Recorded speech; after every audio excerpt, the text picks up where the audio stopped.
Okay, അപ്പോൾ നമ്മൾ കേരള ഹിസ്റ്ററിയുടെ ബാക്കിയാണ് എടുക്കാൻ പോകുന്നത്. കഴിഞ്ഞ ക്ലാസ്സിൽ നമ്മൾ പോർച്ചുഗീസുകാരുടെ ആഗമനമല്ലേ എടുത്തത്?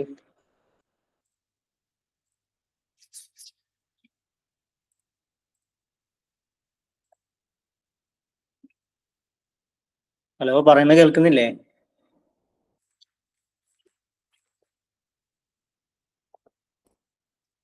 ഓക്കെ, അപ്പോൾ പോർച്ചുഗീസുകാർക്ക് ശേഷം ഇന്ത്യയിലെത്തിയ വിദേശികൾ ആരാണെന്നറിയോ?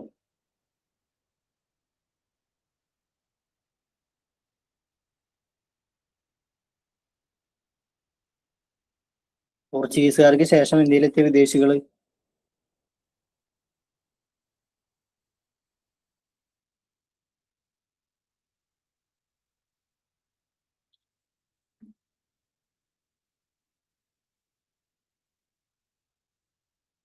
ഓക്കെ, പോർച്ചുഗീസുകാർക്ക് ശേഷം ഇന്ത്യയിൽ എത്തിയിട്ടുള്ളത് ഡച്ചുകാരാണ് കേട്ടോ.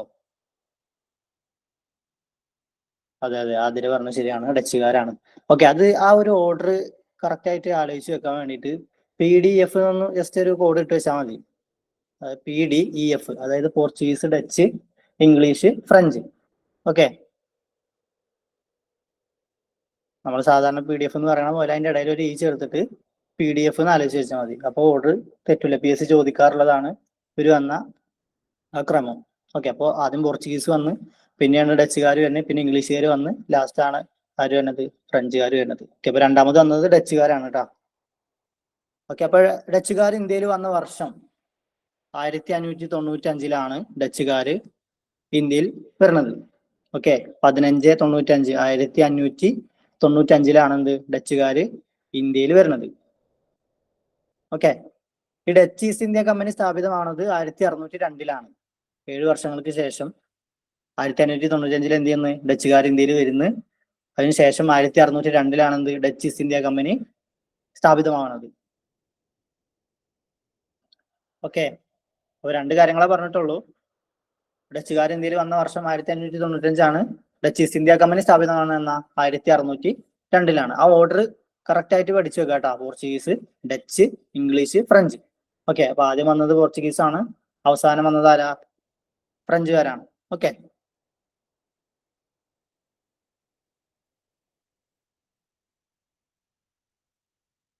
ഓക്കെ, ഇനി അടുത്തത് ഡച്ചുകാർ പോർച്ചുഗീസുകാരെ പരാജയപ്പെടുത്തിയിട്ട് കൊല്ലം പിടിച്ചെടുത്ത വർഷം 1658. ഡച്ചുകാര് പോർച്ചുഗീസുകാരെ പരാജയപ്പെടുത്തി കൊല്ലം പിടിച്ചെടുത്ത വർഷമാണത് 1658. ഓക്കെ, അപ്പൊ ഇവര് ഓരോ സ്ഥലങ്ങളായിട്ട് പോർച്ചുഗീസുകാരുടെ കയ്യിൽ നിന്ന് എന്താണ് കയ്യേറിക്കൊണ്ടിരിക്കുകയാണ്. ഓക്കെ, അപ്പോ ഡച്ചുകാർ പോർച്ചുഗീസുകാരെ പരാജയപ്പെടുത്തിയിട്ട് കൊല്ലം പിടിച്ചെടുക്കുകയാണ് ഏത് വർഷം? 1658 കേട്ടാ. പിന്നീട് ഇവര് ഡച്ചുകാര് പോർച്ചുഗീസുകാരുടെ കയ്യിൽ നിന്ന് തന്നെ കൊച്ചി പിടിച്ചെടുക്കുന്നുണ്ട് 1663, ഏകദേശം ഒരു 5 വർഷങ്ങൾക്ക് ശേഷം. ഓക്കെ, അപ്പൊ ഡച്ചുകാര് പോർച്ചുഗീസുകാരുടെ കയ്യിൽ നിന്നും കൊച്ചി പിടിച്ചെടുക്കുന്ന 1663.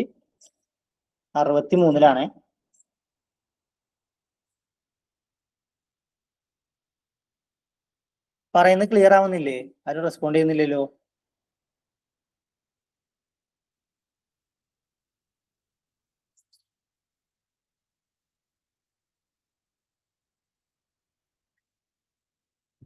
ഓക്കെ, അപ്പോ ആദ്യം പറഞ്ഞത് എന്താ? ഡച്ചുകാർ ഇന്ത്യയിൽ വന്ന വർഷം 1595. 1595 ഡച്ചുകാർ ഇന്ത്യയിൽ വന്ന വർഷം 1595. ഡച്ച് ഈസ്റ്റ് ഇന്ത്യ കമ്പനി സ്ഥാപിതമാവുന്നത് 1602. ഓക്കെ, പിന്നെ ഡച്ചുകാർ പോർച്ചുഗീസുകാരെ പരാജയപ്പെടുത്തിയിട്ടാണ് എന്ത് കൊല്ലം പിടിച്ചെടുക്കുന്നത് 1658.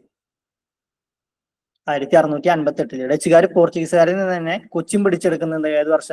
ഒരു 5 വർഷങ്ങൾക്ക് ശേഷം 1663. ഓക്കെ, ഈ കൊച്ചി പിടിച്ച ശേഷമാണ് എന്ത് ഡച്ചുകാർ പോർച്ചുഗീസുകാരെ കേരളത്തിൽ നിന്നും തുരത്തുന്നത്. അപ്പൊ ചോദ്യം ഇങ്ങനെ വരാം, ഡച്ചുകാർ പോർച്ചുഗീസുകാരെ കേരളത്തിൽ നിന്നും തുരത്തിയ വർഷം ഏതാന്ന് ചോദിച്ചാൽ എന്താ പറയാ? 1663. ഓക്കെ, അപ്പോ ആകെ 3-4 പോയിന്റ് പറഞ്ഞിട്ടുള്ളൂ.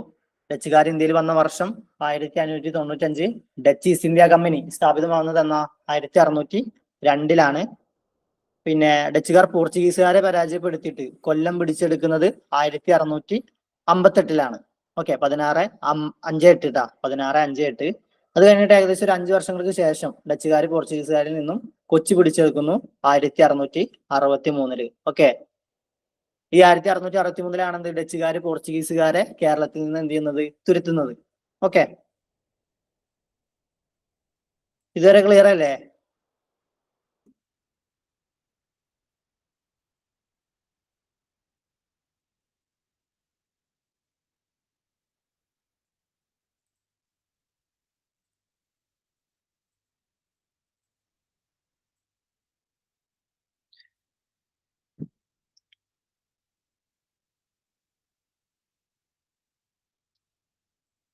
ഓക്കെ, അടുത്തത് പോർച്ചുഗീസുകാരെ പരാജയപ്പെടുത്തിയ ഡച്ച് അഡ്മിറൽ ആരാ അറിയോ? പോർച്ചുഗീസുകാരെ പരാജയപ്പെടുത്തിയ ഡച്ച് അഡ്മിറൽ ആണ് അഡ്മിറൽ വാൻ ഗോയുംസ്. ഇമ്പോർട്ടന്റ് ആണ്. പോർച്ചുഗീസുകാരെ പരാജയപ്പെടുത്തിയ ഡച്ച് അഡ്മിറൽ ആണ് അഡ്മിറൽ വാൻ ഗോയുംസ്. ഓക്കെ, പോർച്ചുഗീസുകാരെ പരാജയപ്പെടുത്തിയ ഡച്ച് അഡ്മിറൽ ആണ് അഡ്മിറൽ വാൻ ഗോയുംസ്. 1663 എന്ത് ഡച്ചുകാർ പോർച്ചുഗീസുകാരെ കേരളത്തിൽ നിന്ന് എന്ത് ചെയ്യുന്നത്, തുരത്തുന്നത്. ഓക്കെ, ഇനി ഡച്ചുകാരുടെ കേരളത്തിലെ പ്രധാനപ്പെട്ട വാണിജ്യ കേന്ദ്രങ്ങൾ ഏതായിരുന്നു? കൊച്ചിയും കൊല്ലം തന്നെയായിരുന്നു. ഓക്കെ, ഈ 1658 ആണെന്ത് കൊല്ലം പിടിച്ചെടുക്കുന്നത്, 63 കൊച്ചി പിടിച്ചെടുക്കുന്നു. പിന്നീട് എന്ത് ചെയ്താണ് ഇവര് ഡച്ചുകാര് അവരുടെ പ്രധാന വാണിജ്യ കേന്ദ്രങ്ങളാക്കിയിട്ട് കൊച്ചിനെ കൊല്ലത്തെ മാറ്റാണ്. ഓക്കെ, അപ്പൊ ഡച്ചുകാരുടെ കേരളത്തിലെ പ്രധാനപ്പെട്ട വാണിജ്യ കേന്ദ്രങ്ങളായിട്ട് എന്ത് മാറി? കൊച്ചിയും കൊല്ലവും മാറി.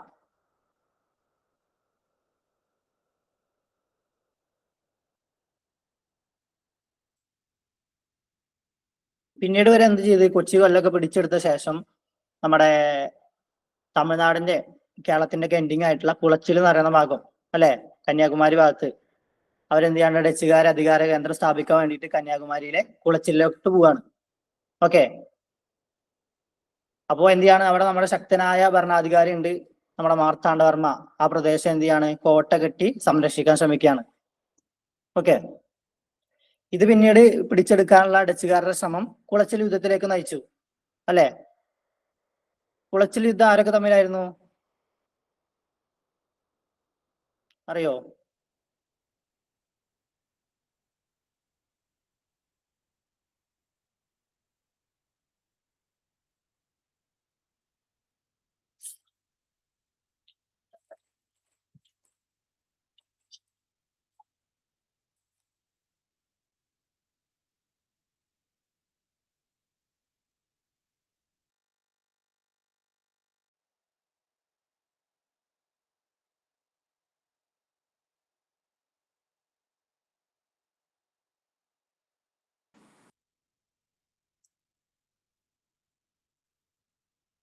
ഓക്കെ, പറയുന്നത് ക്ലിയർ ആവണില്ലേ?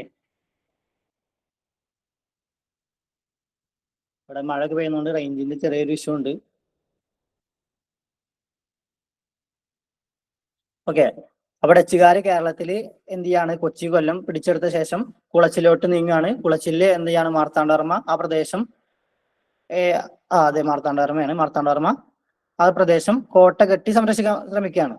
ഓക്കെ, ഇത് പിടിച്ചെടുക്കാനുള്ള ഡച്ചുകാരുടെ ശ്രമങ്ങൾ പിന്നീട് എന്ത് ചെയ്യാണ്, കുളച്ചിൽ യുദ്ധത്തിലേക്ക് നയിക്കുകയാണ്. ഓക്കെ, ഇനി ഡച്ച് ഭരണം കേരളത്തിൽ അവസാനിക്കാൻ കാരണമായിട്ടുള്ള ഉടമ്പടിയാണ് എന്ത്, മാവേലിക്കര ഉടമ്പടി. ഓക്കെ, നോട്ട് ചെയ്തോളൂ. ഡച്ച് ഭരണം കേരളത്തിൽ അവസാനിക്കാൻ കാരണമായ ഉടമ്പടിയാണെന്ത്, മാവേലിക്കര ഉടമ്പടി.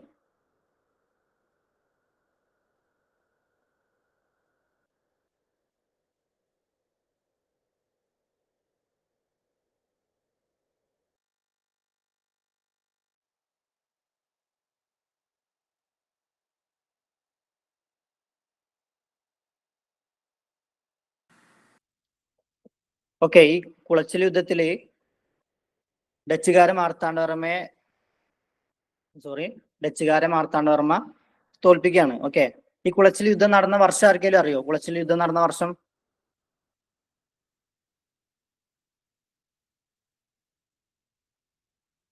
കുളച്ചിൽ യുദ്ധം നടന്ന വർഷം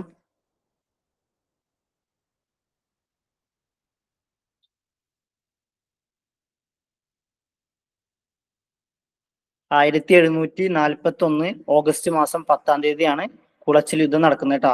നോട്ട് ചെയ്തോളൂ, 1741 ഓഗസ്റ്റ് മാസം 10-ാം തീയതിയാണ് എന്ത് കുളച്ചിൽ യുദ്ധം നടക്കുന്നത്. ഓക്കെ. ഡച്ചുകാരുടെ ആയുധബലത്തിനേറ്റ ആദ്യത്തെ ശക്തിയേറിയ ചെറുത്തുനിൽപ്പാണ് എന്ത് കുളച്ചിൽ യുദ്ധം. ഓക്കെ. ഈ കുളച്ചിൽ യുദ്ധത്തിൽ മാർത്താണ്ഡവർമ്മയാണ് എന്ത് ഡച്ചുകാരെ പരാജയപ്പെടുത്തുന്നതെന്ന് പറഞ്ഞു. 1741 ഓഗസ്റ്റ് മാസം 10-ാം തീയതിയാണ് എന്ത് കുളച്ചിൽ യുദ്ധം നടക്കുന്നത്.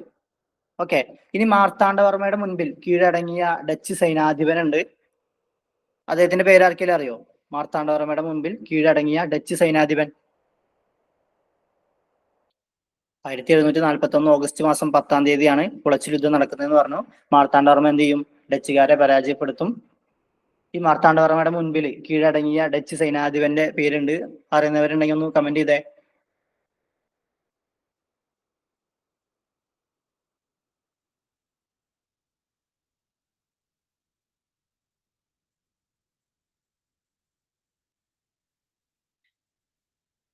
ഡിലനോയ് എന്ന് പറയുന്ന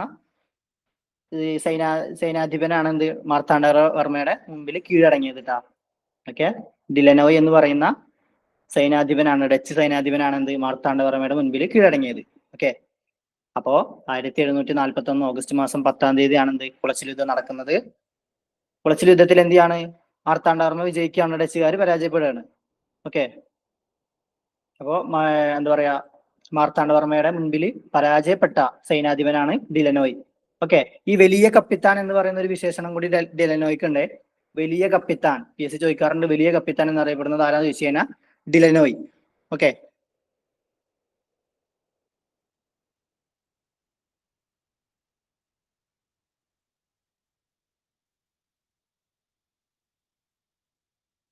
ഇതുവരെ പറയുന്നതൊക്കെ ക്ലിയർ അല്ലേ?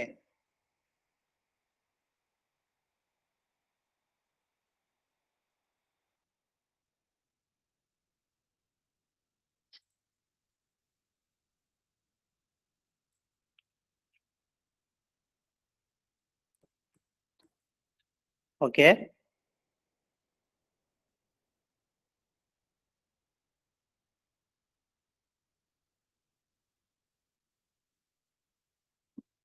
ഓക്കെ. ഇതിന് ശേഷം 1753 മാർത്താണ്ഡവർമ്മയും ഡച്ചുകാരും തമ്മിൽ മാവേലിക്കര ഉടമ്പടി ഒപ്പുവെക്കുന്നത്. ഇത് പ്രകാരമാണ് എന്ത് ഡച്ച് ഭരണം കേരളത്തിൽ അവസാനിക്കുന്നത് കേട്ടാ. അത് നോട്ട് ചെയ്തോളൂ. 1753 മാവേലിക്കര ഉടമ്പടി. ഇത് പ്രകാരം എന്ത് ചെയ്യാണ്? ഡച്ചുകാരുടെ ഭരണം കേരളത്തിൽ അവസാനിക്കുകയാണ്. കേരളം പിടിച്ചെടുക്കാനുള്ള മോഹം എന്താണ്? ഡച്ചുകാരിൽ നിന്നും അകലെയാണ്. ഓക്കെ.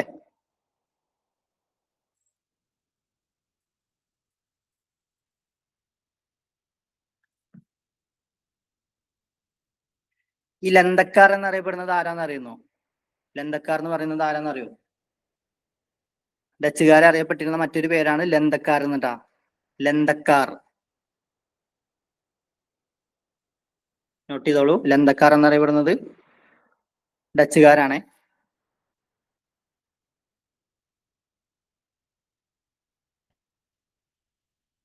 ഓക്കെ. അപ്പോ ഇതുവരെ പറഞ്ഞത് ഒന്നുകൂടെ പറയാം, റിപ്പീറ്റ് ചെയ്യാം. ഡച്ചുകാർ ഇന്ത്യയിൽ വന്ന വർഷം 1595 1595 ഡച്ചുകാർ ഇന്ത്യയിൽ വരുന്നത്. 1602 ഡച്ച് ഈസ്റ്റ് ഇന്ത്യ കമ്പനി സ്ഥാപിതമാവാണ്. ഓക്കെ.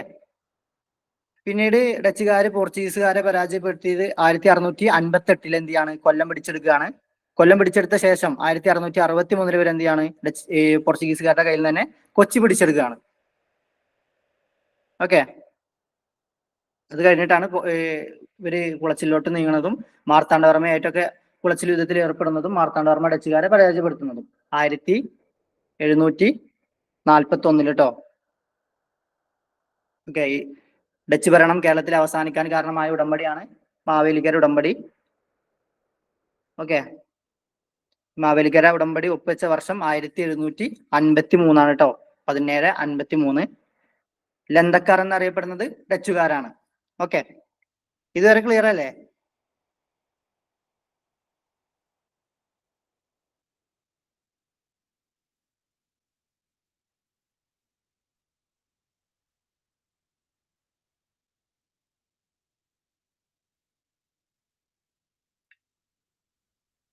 ഓക്കെ.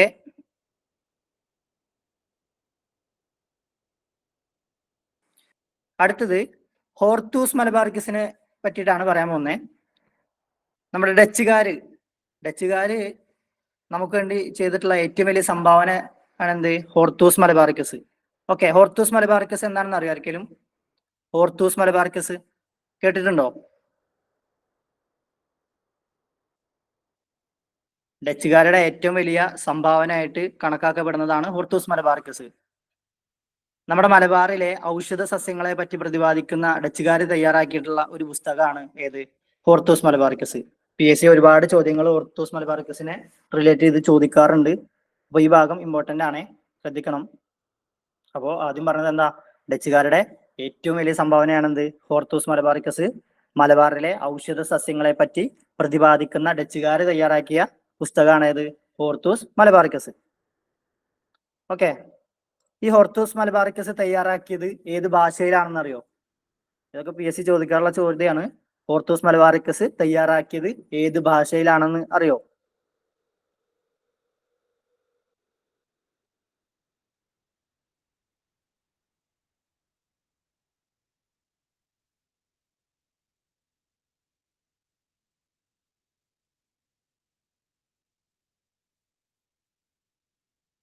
ആരും പറയുന്നില്ല.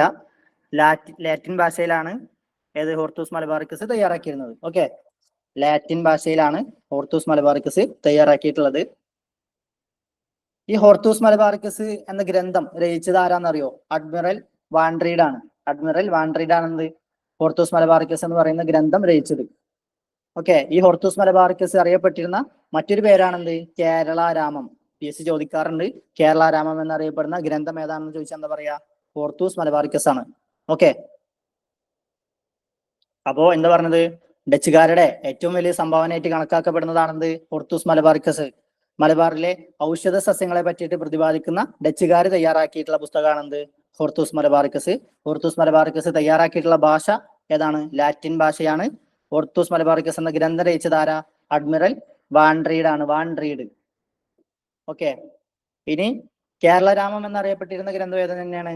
ഹോർത്തൂസ് മലബാറിക്കസ് ആണ്. കേരളരാമം എന്ന് അറിയപ്പെട്ടിരുന്ന ഗ്രന്ഥം ഏതാണെന്ന് ചോദിച്ചാൽ ഏത് തന്നെയാണ്? ഹോർത്തൂസ് മലബാറിക്കസ് ആണ്. ഇതുവരെ പറഞ്ഞതൊക്കെ ക്ലിയർ ആണോ?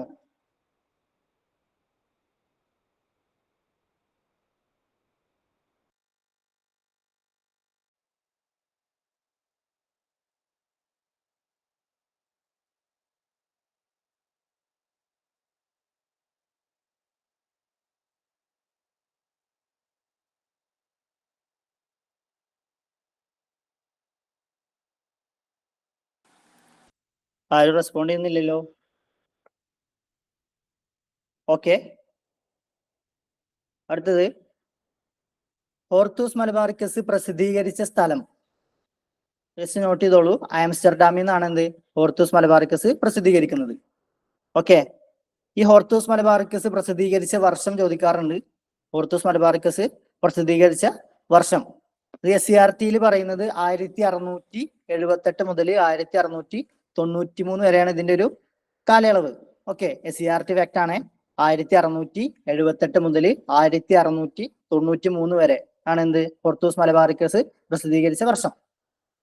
ഓക്കെ, അപ്പോ ഹോർത്തൂസ് മലബാറിക്കസ് പ്രസിദ്ധീകരിച്ച സ്ഥലം ചോദിച്ചു കഴിഞ്ഞാൽ ആംസ്റ്റർഡാമും, ആ പ്രസിദ്ധീകരിച്ച കാലയളവ് ചോദിച്ചു കഴിഞ്ഞാൽ 1678 മുതൽ 1693 വരെ കേട്ടോ.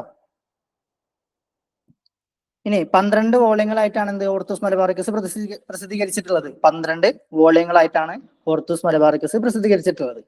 ഈ ഹോർത്തൂസ് മലബാറിക്കസിൽ പ്രതിപാദിച്ചിരിക്കുന്ന ആദ്യത്തെ വൃക്ഷം ഏതാണെന്ന് ചോദിക്കാറുണ്ട്.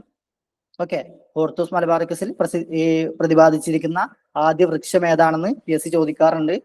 തെങ്ങാണ് കേട്ടോ. ഓക്കെ, ഹോർത്തൂസ് മലബാറിക്കസിൽ പ്രസിദ്ധീകരിച്ചതിൽ പ്രതിപാദിച്ച ആദ്യ വൃക്ഷം ചോദിച്ചു കഴിഞ്ഞാൽ തെങ്ങാണ്. അവസാനം പ്രതിപാദിച്ചിരിക്കുന്ന വൃക്ഷം ചോദിച്ചു കഴിഞ്ഞാൽ ഏതാണ്? ആലാണ്. ഓക്കെ, ഹോർത്തൂസ് മലബാറിക്കസിൽ പ്രതിപാദിച്ചിരിക്കുന്ന ആദ്യ വൃക്ഷം തെങ്ങും അവസാനത്തെ ഏതാണ്? ആലുമാണ്.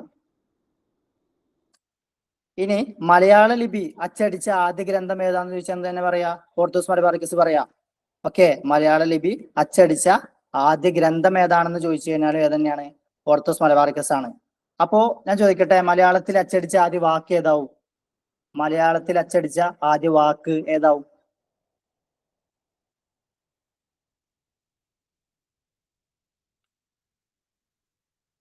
മലയാളത്തിൽ അച്ചടിച്ച ആദ്യ വാക്ക് ഏതാവും? മലയാള ലിപി അച്ചടിച്ച ആദ്യ ഗ്രന്ഥാണ് ഹോർത്തൂസ് മലബാറിക്കസ് എന്ന് പറഞ്ഞു. അതിൽ പ്രതിപാദിച്ചിരിക്കുന്ന ആദ്യ വൃക്ഷം തെങ്ങാന്ന് പറഞ്ഞു. അവസാനത്തത് ആല എന്ന് പറഞ്ഞു. അപ്പൊ സ്വാഭാവികമായിട്ട് എന്താവും? മലയാളത്തിൽ അച്ചടിച്ച ആദ്യ വാക്ക് തെങ്ങാവും ട്ടോ. ഓക്കെ, മലയാളത്തിൽ അച്ചടിച്ച ആദ്യ വാക്ക് തെങ്ങാണേ. അപ്പൊ ഒന്നുകൂടെ പറയാ, കേരള രാമം എന്നറിയപ്പെട്ടിരുന്ന ഗ്രന്ഥാണ് ഏത്? Hortus Malabaricus. ഹോർത്തൂസ് മലബാറിക്കസ് പ്രസിദ്ധീകരിച്ച സ്ഥലം ആംസ്റ്റർഡാം ആണ്. ആ ഹോർത്തൂസ് മലബാറിക്കസ് പ്രസിദ്ധീകരിച്ച ആ കാലയളവ് 1678 മുതൽ 1693 വരെയാണ്. ഓക്കെ, 12 വോള്യങ്ങളായിട്ടാണ് എന്ത് ഹോർത്തൂസ് മലബാറിക്കസ് പ്രസിദ്ധീകരിച്ചത്. ഹോർത്തൂസ് മലബാറിക്കസിൽ പ്രതിപാദിച്ചിരിക്കുന്ന ആദ്യ വൃക്ഷം ഏതാണ്? തെങ്ങും. അവസാനം പ്രതിപാദിച്ചിരിക്കുന്നത് ആലുവാണ്. ഓക്കെ, മലയാള ലിപി അച്ചടിച്ച ആദ്യ ഗ്രന്ഥാണ് ഹോർത്തൂസ് മലബാറിക്കസ്. മലയാളത്തിൽ അച്ചടിച്ച ആദ്യ വാക്ക് എന്തായി മാറി? തെങ്ങായിട്ട് മാറി. ഓക്കെ, ഇതുവരെ പറഞ്ഞതൊക്കെ ക്ലിയർ അല്ലേ?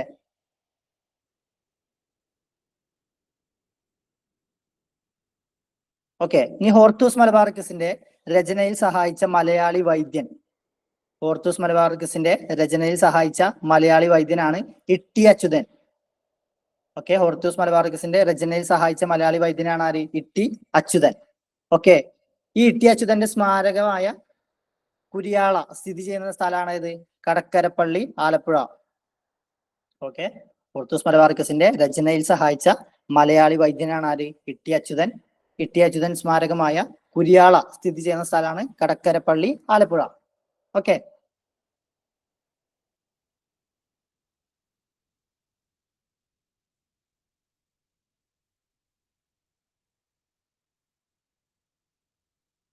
ഇനി ഹോർത്തൂസ് മലബാറിക്കസിന്റെ രചനയിൽ സഹായിച്ച 3 ആളുകളുണ്ട്. ഹോർത്തൂസ് മലബാറിക്കസിന്റെ രചനയിൽ സഹായിച്ച 3 പേരാണ് അപ്പുഭട്ട്, രംഗഭട്ട്, വിനായകഭട്ട്. ഓക്കെ, ഈ 3 പേര് നോട്ട് ചെയ്തോളൂ, ഇമ്പോർട്ടന്റ് ആണ്. ഹോർത്തൂസ് മലബാറിക്കസിന്റെ രചനയിൽ സഹായിച്ച ആളുകളാണ് രംഗഭട്ട്, അപ്പുഭട്ട്, വിനായകഭട്ട്. ഓക്കെ,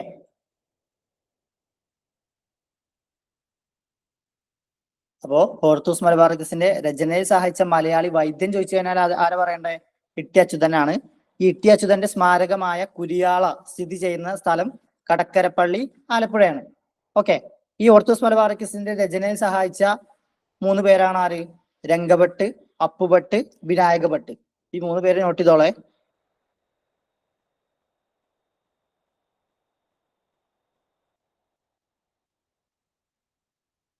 ഇനി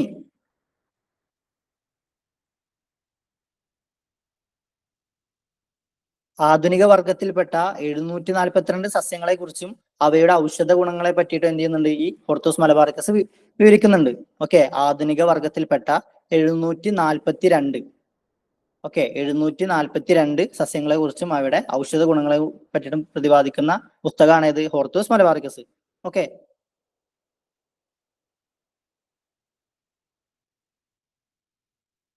ഇനി ഒരു ഇമ്പോർട്ടന്റ് പോയിന്റ് ഉണ്ട്. ഹോർത്തൂസ് മലബാറിക്കസ് മലയാളത്തിലേക്ക് വിവർത്തനം ചെയ്തത് ആരാന്ന് PSC ചോദിക്കാറുണ്ട്. ഹോർത്തൂസ് മലബാറിക്കസ് മലയാളത്തിലോട്ട് വിവർത്തനം ചെയ്തത് ആരാന്ന് ചോദിച്ചു കഴിഞ്ഞാൽ KS മണിലാലാണ്. ഓക്കെ, ഹോർത്തൂസ് മലബാറിക്കസ് മലയാളത്തിലോട്ട് വിവർത്തനം ചെയ്ത ആരാണ്? KS മണിലാൽ. ഓക്കെ, ഈ KS മണിലാലിന് 2020 എന്ത് കിട്ടിയിട്ടുണ്ട്? പത്മശ്രീ ലഭിച്ചിട്ടുണ്ട് കേട്ടോ. ഓക്കെ, അപ്പൊ നോട്ട് ചെയ്തോളൂ, ഹോർത്തൂസ് മലബാറിക്കസ് മലയാളത്തിലേക്ക് വിവർത്തനം ചെയ്ത ആളാണ് ആര്? KS മണിലാൽ. ഓക്കെ, 2020 KS മണിലാലിന് എന്ത് കിട്ടി? പത്മശ്രീ ലഭിച്ചു. ഓക്കെ, അപ്പോ ഒന്നുകൂടെ പറയാം, ഈ ഭാഗം ഒന്നുകൂടെ പറയാം. ഹോർത്തൂസ് മലബാറിക്കസിന്റെ രചനയിൽ സഹായിച്ച മലയാളി വൈദ്യനാണ് ആര്? ഇട്ടി അച്യുതൻ. ഇട്ടി അച്യുതൻ സ്മാരകമായ കുരിയാള സ്ഥിതി ചെയ്യുന്ന സ്ഥലം കടക്കരപ്പള്ളി, ആലപ്പുഴയിലാണ്. പിന്നെന്താ പറഞ്ഞത്? ഹോർത്തൂസ് മലബാറിക്കസിന്റെ രചനയിൽ സഹായിച്ച 3 പേരാണ് രംഗഭട്ട്, അപ്പുഭട്ട്, വിനായകഭട്ട്.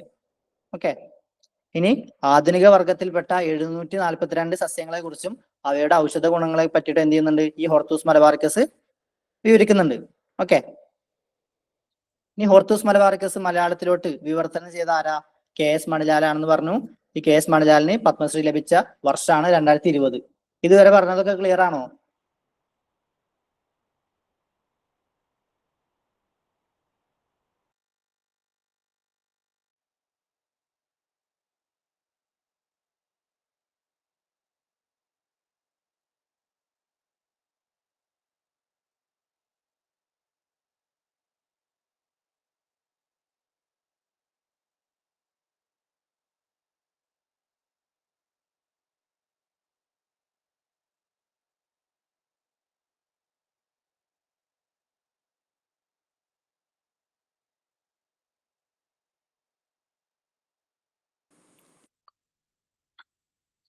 ഓക്കെ.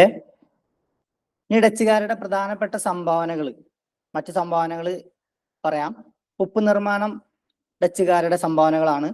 തുണിക്ക് ചായമുക്കൽ, തെങ്ങ് കൃഷിക്ക് പ്രത്യേക പ്രോത്സാഹനവും മെച്ചപ്പെട്ട തൈകളും വിതരണം ചെയ്തൊക്കെ ആരാണ്? നമ്മുടെ ഡച്ചുകാരാണ്. പിന്നെ ഹോർത്തൂസ് മലബാറിക്കസ് പറഞ്ഞു. ഓക്കെ. കുഷ്ഠരോഗികൾക്കായിട്ട് ഡച്ചുകാർ ഒരു ആശുപത്രി ആരംഭിച്ച പ്രദേശമാണ് ഏത്? പള്ളിപ്പുറം. ഓക്കെ, നോട്ട് ചെയ്തോളൂ. കുഷ്ഠരോഗികൾക്കായിട്ട് ഡച്ചുകാർ ആശുപത്രി ആരംഭിച്ച പ്രദേശമാണത് പള്ളിപ്പുറം. ഓക്കെ.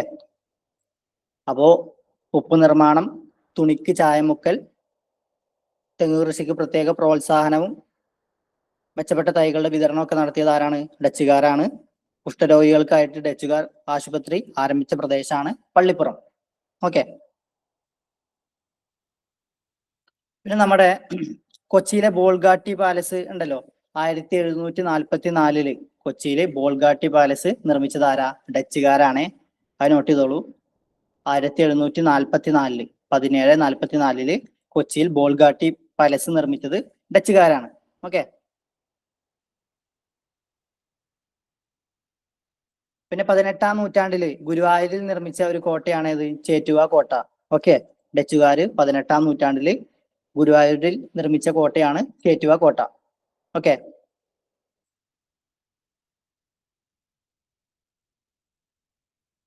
അപ്പോ ഉപ്പ് നിർമ്മാണം, തുണിക്ക് ചായമുക്കല്, തെങ്ങ് കൃഷിക്ക് പ്രത്യേക പ്രോത്സാഹനവും മെച്ചപ്പെട്ട തൈകളുടെ വിതരണം, അതുപോലെ തന്നെ കുഷ്ഠരോഗികൾക്കായിട്ട് ഡച്ചുകാർ ആശുപത്രി ആരംഭിച്ച പ്രദേശമാണ് പള്ളിപ്പുറം.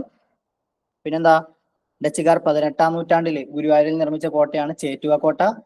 1744 കൊച്ചിയിൽ ബോൾഗാട്ടി കൊട്ടാരം സ്ഥാപിച്ചതാരാ?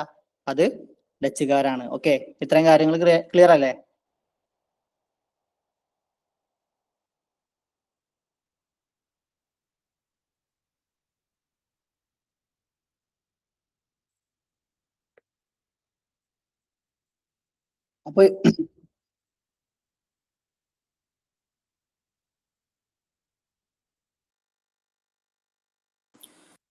അപ്പൊ ഇതുവരെ പറഞ്ഞ കാര്യങ്ങൾ ഒന്നുകൂടെ റിപ്പീറ്റ് അടിക്കുകയാണ്.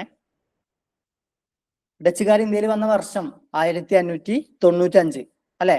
ഡച്ച് ഈസ്റ്റ് ഇന്ത്യ കമ്പനി സ്ഥാപിതമായ വർഷം 1602. ഏകദേശം അവർ വന്നിട്ട് 7 വർഷങ്ങൾക്ക് ശേഷമാണ് എന്ത്? ഡച്ച് ഈസ്റ്റ് ഇന്ത്യ കമ്പനി സ്ഥാപിക്കുന്നത് അല്ലെ? പിന്നീട് അവര് ഡച്ചുകാർ പോർച്ചുഗീസുകാരെ പരാജയപ്പെടുത്തിയിട്ടാണ് എന്ത്? കൊല്ലം പിടിച്ചെടുക്കുന്നത്. ഏത് വർഷ? 1658. 1658 എന്ത്? ഡച്ചുകാര് പോർച്ചുഗീസുകാരെ പരാജയപ്പെടുത്തിയിട്ട് കൊല്ലം പിടിച്ചെടുക്കുന്നത് അല്ലെ? ഡച്ചുകാർ പോർച്ചുഗീസുകാരിൽ നിന്നും കൊച്ചി പിടിച്ചെടുക്കുന്ന വർഷം ഏതാ? 1663. ഓക്കെ. പിന്നെ 1741 കുളച്ചിൽ യുദ്ധം നടക്കുന്നത്. മാവേലിക്കര ഉടമ്പടി 1753. ഓക്കെ. ലന്തക്കാർ എന്നറിയപ്പെടുന്നത് ആരാണ്? ഡച്ചുകാരാണ്. പിന്നെ ഡച്ചുകാരുടെ ഏറ്റവും വലിയ സംഭാവനയായിരുന്നു എന്ത്? ഹോർത്തൂസ് മലബാറിക്കസ്.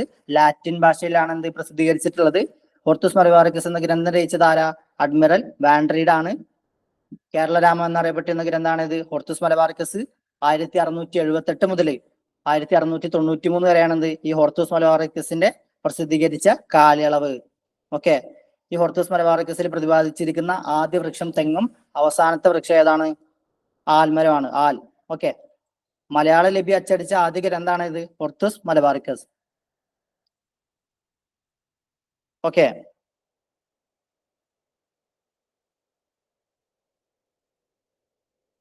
ഇതുവരെ പറഞ്ഞതൊക്കെ ക്ലിയർ അല്ലേ?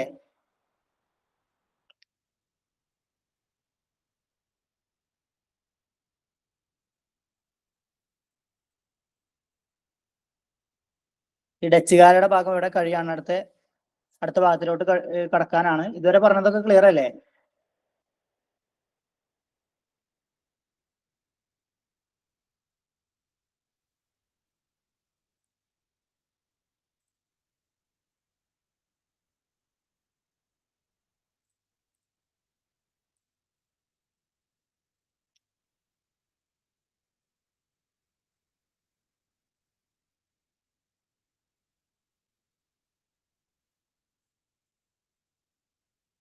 ഗുരുവായൂർ പാലല്ല കേട്ടോ, ഗുരുവായൂരിൽ നിർമ്മിച്ച കോട്ടയാണ് ചേറ്റുവ കോട്ട. ഡച്ചുകാര് 18-ാം നൂറ്റാണ്ടിൽ ഗുരുവായൂരിൽ നിർമ്മിച്ച കോട്ടയാണ് ചേറ്റുവ കോട്ട. കോട്ട എന്ന് തന്നെയല്ലേ പറഞ്ഞേ? പാലം എന്നാണോ? കോട്ടയാണ് കേട്ടോ ചേറ്റുവ കോട്ട. ഓക്കെ. അതുപോലെ തന്നെ 1744 കൊച്ചിയിൽ നിർമ്മിച്ച കൊട്ടാരാണ് ഇത്? ബോൾഗാട്ടി പാലസ്. എല്ലാവരും പോയിട്ടുണ്ടാവും, പക്ഷെ ആരാണ് നിർമ്മിച്ചത്, എപ്പോഴാണ് നിർമ്മിച്ചത് എന്നൊന്നും ആർക്കും അറിയണ്ടാവില്ല. അപ്പോൾ ഇനി ഫാമിലിയൊക്കെ ആയിട്ട് പോകുമ്പോൾ പറഞ്ഞു കൊടുക്കുക, PSC പഠിച്ചതാണ്, 1744 എന്ത് ഈ ബോൾഗാട്ടി പാലസ് നിർമ്മിച്ചത്, ഡച്ചുകാരാണ് നിർമ്മിച്ചതെന്നൊക്കെ പറഞ്ഞു കൊടുക്കുക. ഈ ചേറ്റുവ കോട്ടയൊക്കെ ഇപ്പോൾ അവശിഷ്ടങ്ങൾ മാത്രമേ ഉള്ളൂ, അവിടെ ഒക്കെ നശിച്ചു പോയി. ഓക്കെ, അപ്പോൾ 18-ാം നൂറ്റാണ്ടിൽ ഗുരുവായൂരിൽ നിർമ്മിച്ച കോട്ടയാണ് ചേറ്റുവ കോട്ട. 1744 കൊച്ചിയിലാണ് എന്ത്, കൊച്ചിയിൽ ബോൾഗാട്ടി പാലസ് നിർമ്മിച്ചത് ആരാ? ഡച്ചുകാരാണ്. ഓക്കെ, ഇതുവരെ ഉള്ളത് ക്ലിയർ ആയോ?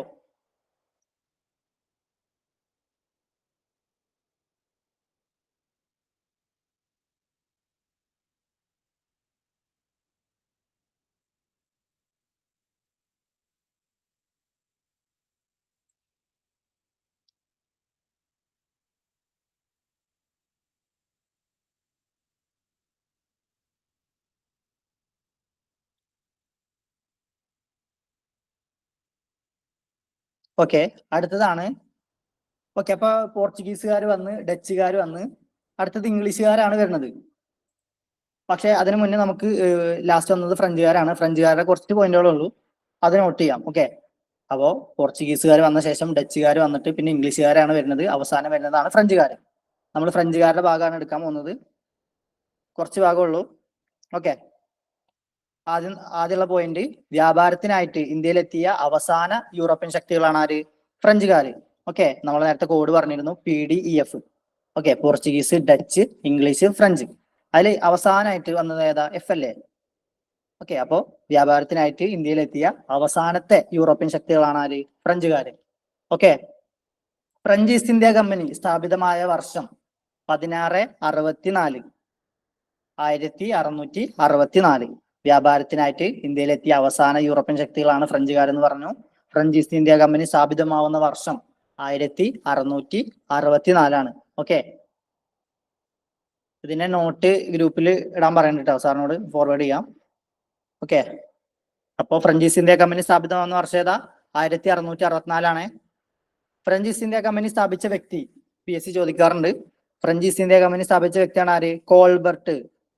കോൾബർട്ട് ആണ് എന്ത് ഫ്രഞ്ച് ഈസ്റ്റ് ഇന്ത്യ കമ്പനി സ്ഥാപിച്ചത്? കോൾബർട്ട്. 1664 എന്ത് ഫ്രഞ്ച് ഈസ്റ്റ് ഇന്ത്യ കമ്പനി സ്ഥാപിതമാകുന്നത്. കോൾബർട്ട് ആണ് എന്ത് ഫ്രഞ്ച് ഈസ്റ്റ് ഇന്ത്യ കമ്പനി സ്ഥാപിക്കുന്നത്. ഓക്കെ, ഇനി ഇന്ത്യയിലെ പ്രധാനപ്പെട്ട ഫ്രഞ്ച് താവളങ്ങൾ. ഇന്ത്യയിലെ പ്രധാനപ്പെട്ട ഫ്രഞ്ച് താവളങ്ങളാണ് പറയാൻ പോകുന്നത്. മാഹി, കാരക്കൽ, യാനം, ചന്ദ്രനഗർ, പോണ്ടിച്ചേരി. ഈ 5 സ്ഥലങ്ങളിലാണ് എന്ത് പ്രധാനമായിട്ട് ഫ്രഞ്ചുകാര് താവളം ഉറപ്പിച്ചിരുന്നത്. എവിടൊക്കെയാണ്? മാഹി, കാരക്കൽ, യാനം, ചന്ദ്രനഗർ, പോണ്ടിച്ചേരി. നോട്ട് ചെയ്തോളൂ. ഇതിൽ പെടാത്ത സ്ഥലങ്ങൾ ഏതാ, പെട്ട സ്ഥലങ്ങൾ ഏതാന്നൊക്കെ ചോദിച്ചിട്ട് ചോദ്യം വരും. ഇന്ത്യയിലെ പ്രധാനപ്പെട്ട ഫ്രഞ്ച് താവളങ്ങളാണ് മാഹി, കാരക്കൽ, യാനം, ചന്ദ്രനഗർ, പോണ്ടിച്ചേരി. മാഹി, കാരക്കൽ, യാനം, ചന്ദ്രനഗർ, പോണ്ടിച്ചേരി. ഓക്കെ, അപ്പോ വ്യാപാരത്തിനായിട്ട് ഇന്ത്യയിലെത്തിയ അവസാനത്തെ യൂറോപ്യൻ ശക്തികളാണ് ആര്? ഫ്രഞ്ചുകാര്. ഫ്രഞ്ച് ഈസ്റ്റ് ഇന്ത്യ കമ്പനി സ്ഥാപിതമായ വർഷം 1664 ഫ്രഞ്ച് ഈസ്റ്റ് ഇന്ത്യ കമ്പനി സ്ഥാപിച്ച വ്യക്തി ആരാ? കോൾബർട്ട് ആണ്. പിന്നെ ഇന്ത്യയിലെ പ്രധാനപ്പെട്ട ഫ്രഞ്ച് താവളങ്ങളാണ് ഏതൊക്കെ? മാഹി, കാരക്കൽ, യാനം, ചന്ദ്രനഗർ, പോണ്ടിച്ചേരി. ഓക്കെ, ഇനി കേരളത്തിലെ ഫ്രഞ്ച് വ്യാപാര കേന്ദ്രം സ്ഥിതി ചെയ്യുന്നത്, ഇവരുടെ തലസ്ഥാനം പോലെയൊക്കെ കേരളത്തിലെ ഫ്രഞ്ച് വ്യാപാര കേന്ദ്രം സ്ഥിതി ചെയ്തിരുന്ന എവിടെയെന്ന് അറിയോ? മാഹിയിലാണ്, മയ്യഴി. ഓക്കെ, കേരളത്തിലെ ഫ്രഞ്ച് വ്യാപാര കേന്ദ്രം എവിടെയായിരുന്നു? മാഹിയിലായിരുന്നേ.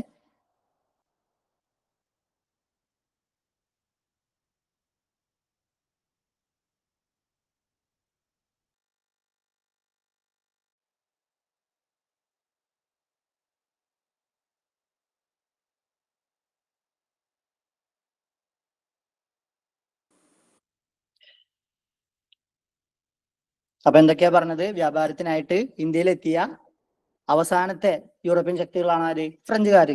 1664 ഫ്രഞ്ചുകാര് എന്ത് ചെയ്യുന്നത്? ഇന്ത്യയിലോട്ട് വരുന്നത്. ഫ്രഞ്ച് ഈസ്റ്റ് ഇന്ത്യ കമ്പനി സ്ഥാപിതമാവുന്നത്. കോൾബർട്ട് ആണ് എന്ത് ഫ്രഞ്ച് ഈസ്റ്റ് ഇന്ത്യ കമ്പനി സ്ഥാപിക്കുന്ന വ്യക്തി. 1664 ഫ്രഞ്ച് ഈസ്റ്റ് ഇന്ത്യ കമ്പനി സ്ഥാപിക്കുന്ന വ്യക്തിയാണ് കോൾബർട്ട്. ഓക്കെ, ഇനി ഇന്ത്യയിലെ പ്രധാനപ്പെട്ട ഫ്രഞ്ച് താവളങ്ങളാണ് മാഹി, കാരക്കൽ, യാനം, ചന്ദ്രനഗർ, പോണ്ടിച്ചേരി. ഈ 5 സ്ഥലങ്ങളാണ്. ഇത് നോട്ട് ചെയ്യണം. മാഹി, കാരക്കൽ, യാനം, ചന്ദ്രനഗർ, പോണ്ടിച്ചേരി. ഇനി പിന്നെ പറഞ്ഞത് എന്താ, കേരളത്തിൽ ഫ്രഞ്ച് വ്യാപാര കേന്ദ്രം സ്ഥിതി ചെയ്തിരുന്നത് മാഹിയിലാണ്. ഓക്കെ, മയ്യഴി എന്ന് പറയും. കേരളത്തിലെ ഫ്രഞ്ച് വ്യാപാര കേന്ദ്രം സ്ഥിതി ചെയ്യുന്ന സ്ഥലമാണ് മാഹി, മയ്യഴി. ഓക്കെ, ഈ എന്താ പറയാ, എം മുകുന്ദന്റെ മയ്യഴി പുഴയുടെ തീരങ്ങൾ എന്ന് പറഞ്ഞ നോവലൊക്കെ വായിച്ചിട്ടുണ്ടോ? അതില് ഫ്രഞ്ചുകാരുടെ കാര്യങ്ങളൊക്കെ പറയുന്നുണ്ട്. ഓക്കെ, അപ്പൊ കേരളത്തിലെ ഫ്രഞ്ച് വ്യാപാര കേന്ദ്രം സ്ഥിതി ചെയ്യുന്ന സ്ഥലമാണ് മാഹി. ഓക്കെ,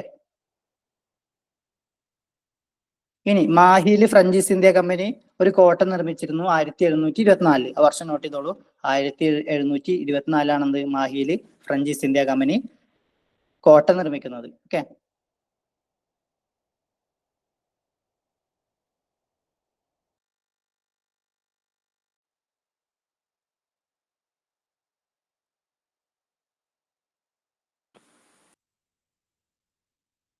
ഓക്കെ,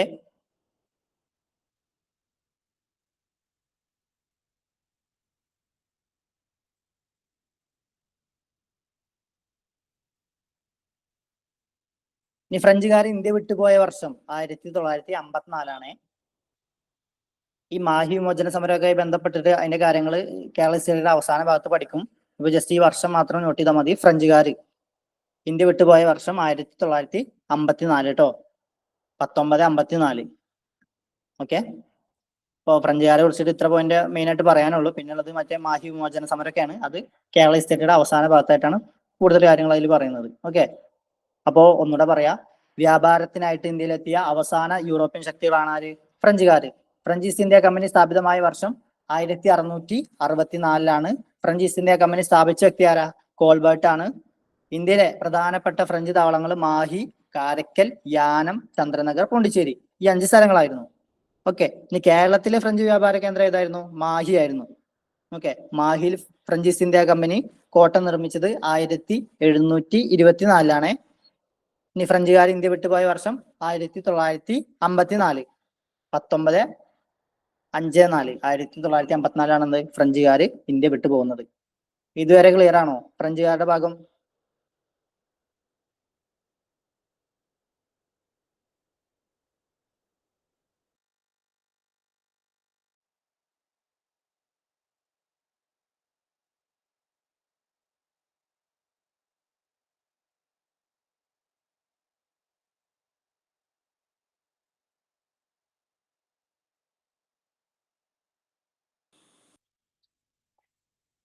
ഓക്കെ, അടുത്തത് നമ്മളെ ബ്രിട്ടീഷുകാരെ കുറിച്ചിട്ടാണ് പറയുന്നത്.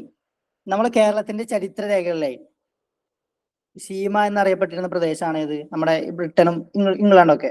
ഓക്കെ, കേരളത്തിന്റെ ചരിത്ര രേഖകളിൽ സീമ എന്നറിയപ്പെട്ടിരുന്ന പ്രദേശമാണ് ബ്രിട്ടൻ അല്ലെങ്കിൽ ഇംഗ്ലണ്ട്. അതൊന്ന് നോട്ട് ചെയ്തോളൂ. ആദ്യം തന്നെ ബ്രിട്ടീഷുകാരെ കുറിച്ചിട്ടാണ് പറയാൻ പോകുന്നത്. ഓക്കെ, ഇന്നെന്തായാലും കുറച്ച് പോയിന്റ് പറയുന്നുണ്ടാവുള്ളൂ, കുറച്ചധികം പറയാനുണ്ട് ബ്രിട്ടീഷുകാരെ കുറിച്ചിട്ട്. അപ്പോൾ കുറച്ച് പോയിന്റുകൾ നമുക്ക് പറയാം.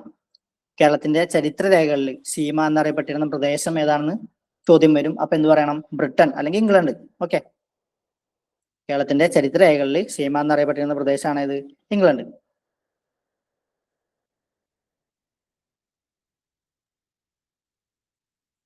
ഇനി ഇംഗ്ലീഷുകാര് വിഴിഞ്ഞത്ത് ഒരു വ്യാപാരശാല നിർമ്മിക്കുന്നത് ആരുടെ ഭരണകാലത്താണെന്ന് ചോദിക്കാറുണ്ട്. ഇംഗ്ലീഷുകാര് വിഴിഞ്ഞത്ത് വ്യാപാരശാല നിർമ്മിക്കുന്നത് രവിവർമ്മയുടെ കാലത്താണ് കേട്ടോ. ഇംഗ്ലീഷുകാർ വിഴിഞ്ഞത്ത് വ്യാപാരശാല നിർമ്മിക്കുന്നത് രവിവർമ്മയുടെ കാലത്താണ്. ഓക്കെ, ഇംഗ്ലീഷുകാർ വിഴിഞ്ഞത്ത് വ്യാപാരശാല നിർമ്മിക്കുന്നത് രവിവർമ്മയുടെ കാലത്താണ്. വർഷം ചോദിക്കാറുണ്ട്. 1644 1644 ഇംഗ്ലീഷുകാർ വിഴിഞ്ഞത്ത് വ്യാപാരശാല നിർമ്മിക്കുന്നത് രവിവർമ്മയുടെ കാലത്താണ്. ഓക്കെ,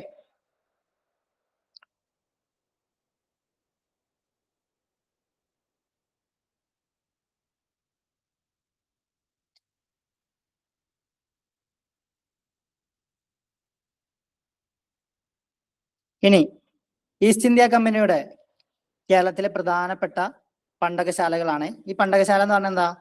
സാധനങ്ങളൊക്കെ സൂക്ഷിക്കുന്ന സംഭരണ കേന്ദ്രങ്ങൾ. ഓക്കെ, അപ്പോൾ ഈസ്റ്റ് ഇന്ത്യ കമ്പനിയുടെ കേരളത്തിലെ പ്രധാനപ്പെട്ട പണ്ടകശാലകൾ നോട്ട് ചെയ്തോളൂ. വിഴിഞ്ഞം, തലശ്ശേരി, അഞ്ചുതെങ്ങ്. വിഴിഞ്ഞം, തലശ്ശേരി, അഞ്ചുതെങ്ങിലാണെന്ത് ബ്രിട്ടീഷുകാരുടെ പ്രധാനപ്പെട്ട പണ്ടകശാലകൾ ഉണ്ടായിരുന്നത്. ഓക്കെ, അപ്പോ കേരളത്തിന്റെ ചരിത്ര രേഖകളിൽ സീമ എന്നറിയപ്പെട്ടിരുന്ന പ്രദേശം ഏതാണെന്ന് വെച്ചാൽ എന്ത് പറയും? ബ്രിട്ടൻ അല്ലെങ്കിൽ ഇംഗ്ലണ്ട് പറയും. പിന്നെ 1644 ഇംഗ്ലീഷുകാര് വിഴിഞ്ഞത്ത് ഒരു വ്യാപാരശാല നിർമ്മിച്ചിരുന്നു. അത് ആരുടെ ഭരണകാലത്താണെന്ന് ചോദിച്ചാൽ രവിവർമ്മയുടെ കാലത്താണ്. ഇനി ബ്രിട്ടീഷ് ഈസ്റ്റ് ഇന്ത്യ കമ്പനിയുടെ കേരളത്തിലെ പ്രധാനപ്പെട്ട പണ്ടകശാലകളാണ് ഇതൊക്കെ: വിഴിഞ്ഞം, തലശ്ശേരി, അഞ്ചുതെങ്ങ്. ഓക്കെ, അടുത്തത് ബ്രിട്ടീഷുകാരുമായിട്ട് ഉടമ്പടി ഒപ്പുവെച്ച വേണാട് രാജാവ്. ബ്രിട്ടീഷുകാരുമായിട്ട് ഉടമ്പടി ഒപ്പുവെച്ച വേണാട് രാജാവാണ് ആര്? രാമവർമ്മ. ബ്രിട്ടീഷുകാരുമായിട്ട് ഉടമ്പടി ഒപ്പുവെച്ച വേണാട് രാജാവാണ് രാമവർമ്മ. ഓക്കെ, ബ്രിട്ടീഷുകാരുമായി ഉടമ്പടി ഒപ്പുവെച്ച വേണാട് രാജാവാണ് രാമവർമ്മ. കൊച്ചിയില് ബ്രിട്ടീഷുകാർക്കെതിരെ പൊരുതിയ ധീരദേശാഭിമാനിയാണ് ആര്? പാലിയത്തച്ഛൻ. കേട്ടിട്ടുണ്ടോ? പാലിയത്തച്ഛനെ കുറിച്ച് കേട്ടിട്ടുണ്ടോ? നമ്മൾ കൂടുതൽ കാര്യങ്ങൾ എന്താ പറയാ, കൊച്ചിയിലൊക്കെ ബ്രിട്ടീഷ് വിരുദ്ധ പോരാട്ടങ്ങളൊക്കെ ആയിട്ട് ബന്ധപ്പെട്ടുള്ള കാര്യങ്ങൾ പഠിക്കും.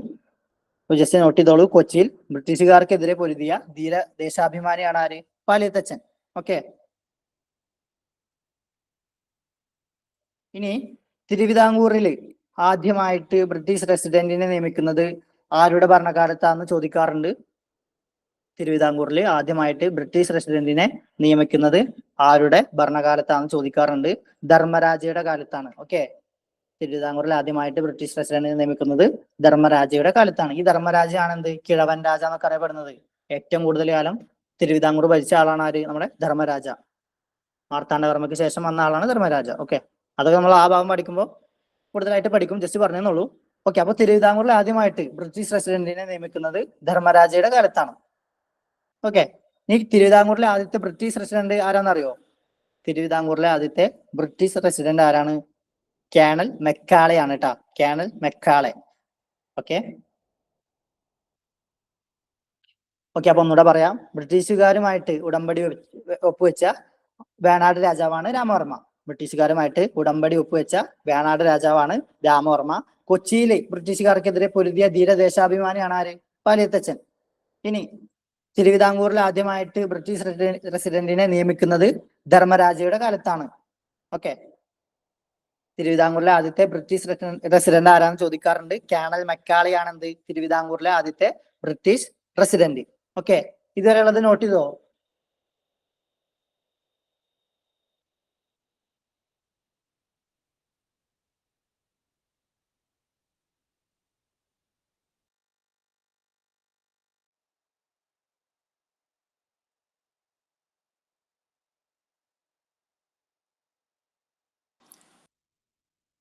അടുത്ത പറയുന്നത് തിരുവിതാംകൂർ പൂർണ്ണമായിട്ടും ബ്രിട്ടീഷുകാരുടെ അധീനതയിലായ സമയത്തെ തിരുവിതാംകൂർ രാജാവാണ് ആര്?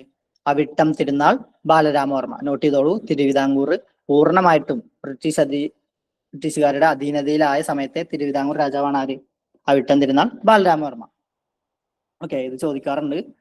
ഈ അവിട്ടം തിരുനാൾ ബാലരാമവർമ്മയാണ് എന്ത്? ഏറ്റവും അശക്തനായ ഭരണാധികാരി എന്നൊക്കെ അറിയപ്പെടുന്നത്. ഓക്കെ, തിരുവിതാംകൂർ പൂർണ്ണമായിട്ടും ബ്രിട്ടീഷുകാരുടെ അധീനതയിലായ സമയത്തെ തിരുവിതാംകൂർ രാജാവാണ് ആര്? അവിട്ടം തിരുനാൾ ബാലരാമവർമ്മ. ഓക്കെ, ഇനി മലബാർ ബ്രിട്ടീഷുകാർക്ക് ലഭിക്കാൻ കാരണമായിട്ടുള്ള ഒരു ഉടമ്പടി ഉണ്ട്. അറിയോ ആർക്കെങ്കിലും? മലബാർ ബ്രിട്ടീഷുകാർക്ക് ലഭിക്കാൻ കാരണമായ ഉടമ്പടി ആരെങ്കിലും അറിയിച്ചെങ്കിൽ ഒന്ന് കമന്റ് ചെയ്തേ. മലബാർ ബ്രിട്ടീഷുകാർക്ക് ലഭിക്കാൻ കാരണമായ ഉടമ്പടി.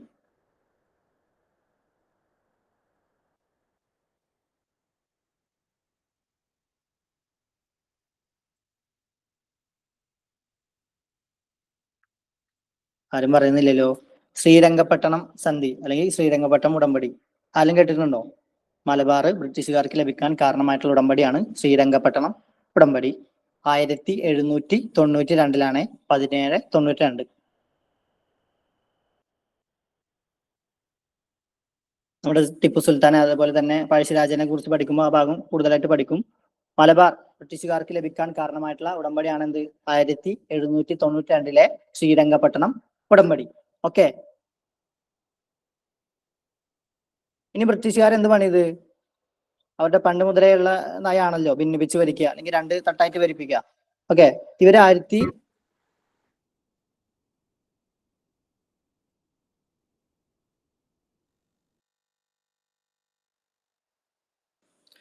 ഇവര് ബ്രിട്ടീഷുകാർ മലബാറിനെ വടക്കൻ മലബാർ എന്നും തെക്കൻ മലബാർ എന്നും രണ്ട് ഭരണമേഖലകളായിട്ടാണ് എന്ത് വിഭജിച്ച് ഭരിച്ചിരുന്നത്.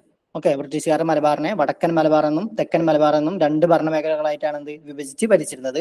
ഇതില് വടക്കൻ മലബാറിന്റെ ആസ്ഥാനം തലശ്ശേരിയും തെക്കൻ മലബാറിന്റെ ആസ്ഥാനം ചെർപ്പുളശ്ശേരിയുമായിരുന്നു. ഓക്കെ, അത് നോട്ട് ചെയ്തോളൂ. മലബാർ ബ്രിട്ടീഷുകാർക്ക് ലഭിക്കാൻ കാരണമായ ഉടമ്പടി 1792 ശ്രീരംഗപട്ടണം സന്ധിയാണെന്ന് പറഞ്ഞു. പിന്നീട് ബ്രിട്ടീഷുകാർ എന്ത് ചെയ്തു? മലബാറിനെ വടക്കൻ മലബാർ എന്നും തെക്കൻ മലബാർ എന്നും രണ്ട് ഭരണമേഖലകളായിട്ട് വിഭജിച്ചു. എന്നിട്ട് വടക്കൻ മലബാറിന്റെ ആസ്ഥാനം തലശ്ശേരിയും തെക്കൻ മലബാറിന്റെ ആസ്ഥാനം എന്ത് ചെയ്തു? ചെർപ്പുളശ്ശേരിയും ആക്കി. ഓക്കെ,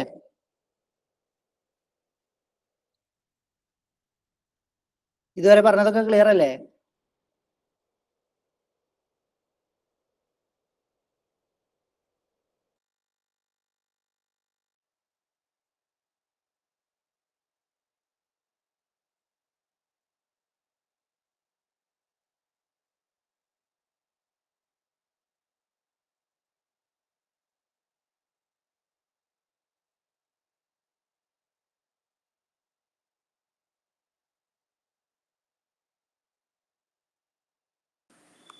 ഓക്കെ, ഇനി മലബാർ മദ്രാസ് സർക്കാരിന്റെ കീഴിലായ വർഷമാണ് 1800. ജസ്റ്റ് നോട്ട് ചെയ്താൽ മതി. മലബാർ മദ്രാസ് സർക്കാരിന്റെ കീഴിലായ വർഷമാണ് 1800.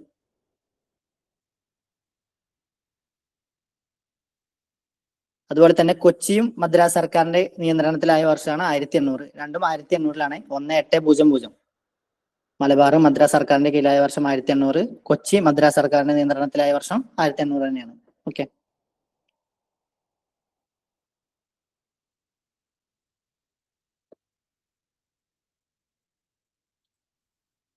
ഇനി കേരളത്തില് ബ്രിട്ടീഷുകാരുടെ നേരിട്ടുള്ള ഭരണത്തിന് കീഴിലുണ്ടായിരുന്ന പ്രദേശമാണ് ഇത് മലബാർ. ഓക്കെ, ഇത് റിപ്പീറ്റഡ് ക്വസ്റ്റ്യൻ ആണ്. ചോദ്യം വരും, ബ്രിട്ടീഷുകാരുടെ നേരിട്ടുള്ള ഭരണത്തിന് കീഴിലായ കേരളത്തിലെ പ്രദേശം ചോദിക്കും. അതാണ് മലബാർ. ഓക്കെ, ബ്രിട്ടീഷുകാരുടെ നേരിട്ടുള്ള ഭരണത്തിന് കീഴിലുണ്ടായിരുന്ന പ്രദേശമാണ് ഇത് മലബാർ. നോട്ട് ചെയ്തോളൂ. പിന്നെ ബ്രിട്ടീഷ് റെസിഡന്റുമാരിലൂടെ പരോക്ഷമായിട്ട് ഭരണം നടത്തിയിരുന്ന പ്രദേശമാണ് ഇത് കൊച്ചിയും തിരുവിതാംകൂറും. ഇത് പെട്ടെന്ന് നമ്മൾക്കത് കത്തില്ല ആലോചിക്കുമ്പോൾ. നമുക്ക് ആലോചിച്ചാൽ മതി. കൊച്ചിയിലും തിരുവിതാംകൂറിലൊക്കെ നമ്മുടെ നാട്ടുരാജാക്കന്മാര് മാർത്താണ്ഡവർമ്മ മുതൽ ഇങ്ങോട്ട് ഉള്ള ആളുകളാണ് ഭരിച്ചിരുന്നത്. അപ്പൊ എന്താണ്? റെസിഡന്റുമാരിലൂടെയാണ് എന്ത് ബ്രിട്ടീഷുകാർ നമ്മുടെ കൊച്ചിയിലും തിരുവിതാംകൂറിലൊക്കെ എന്ത് ചെയ്യുന്നത്? ഭരണം നടത്തിയിരുന്നത്. എന്നാൽ മലബാർ അങ്ങനെ ആയിരുന്നില്ല. മലബാർ ബ്രിട്ടീഷുകാരുടെ നേരിട്ടുള്ള ഭരണത്തിന് കീഴിലായിരുന്നു. ഓക്കെ, അപ്പൊ ചോദ്യം വരും. അപ്പൊ എഴുതിക്കോളൂ, ബ്രിട്ടീഷുകാരുടെ നേരിട്ടുള്ള ഭരണത്തിന് കീഴിലുണ്ടായിരുന്ന കേരളത്തിലെ പ്രദേശമാണ് ഇത് മലബാർ. ഓക്കെ, ബ്രിട്ടീഷ് റെസിഡന്റുമാരിലൂടെ പരോക്ഷമായിട്ട് ഭരണം നടത്തിയിരുന്ന പ്രദേശങ്ങളാണ് കൊച്ചിയും തിരുവിതാംകൂറും. ഓക്കെ, ബ്രിട്ടീഷുകാരുടെ നേരിട്ടുള്ള ഭരണത്തിന് കീഴിലുണ്ടായിരുന്ന പ്രദേശമാണ് മലബാർ. ബ്രിട്ടീഷ് റെസിഡന്റുമാരിലൂടെ പരോക്ഷമായിട്ട് ഭരണം നടത്തിയിരുന്ന പ്രദേശമാണ് ഇത് കൊച്ചിയും തിരുവിതാംകൂറും. ഓക്കെ,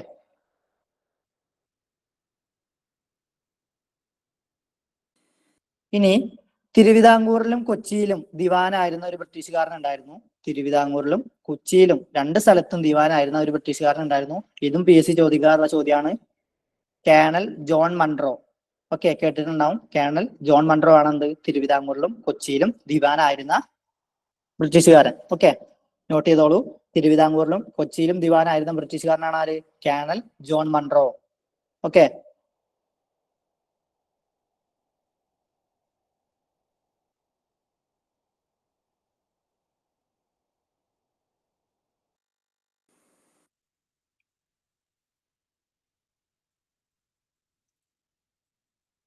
ഓക്കെ, ഇതുവരെ പറഞ്ഞതൊക്കെ ക്ലിയർ ആണോ?